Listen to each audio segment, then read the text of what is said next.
happened for Lisa Deacon in the span of 2 years. I felt really, really disoriented during those 2 years. I was really challenged in a lot of ways, with grief, with mental health. One especially hit her hard. I did have a loss at 18 or 19 weeks. We're not exactly sure when she died, that I needed to deliver. I was quite traumatized from the birth experience. Deacon was working while she went through it all. My human resources manager was very professional, gave it to me straight, not very emotionally or compassionately, but gave me the information that I needed.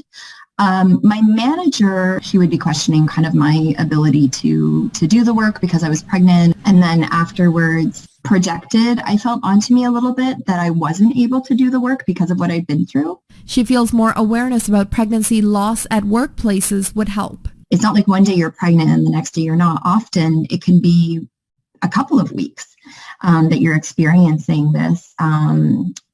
Bleeding at work, or you might be running around to a lot of appointments. Talk to the person who's experiencing it. Don't assume that they don't want to work. Don't assume that they do want to work. Really have that conversation. Kellogg's recently announced new support for employees experiencing menopause, pregnancy loss, or fertility treatment. Measures will include paid leave and communication training for managers. What we can learn from Kellogg's is that when governments and when legislation fails to lead on these issues, employers have the opportunity to step up and lead and be that example.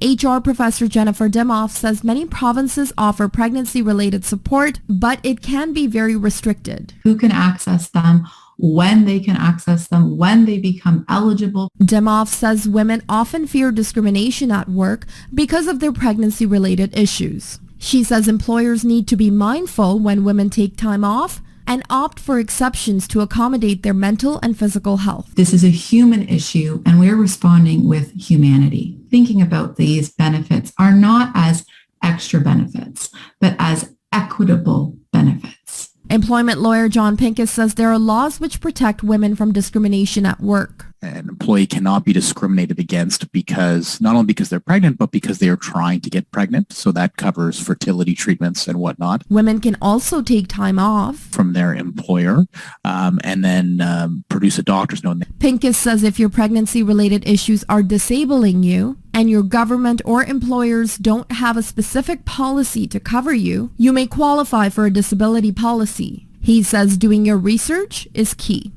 Sharmeen Somani, Global News.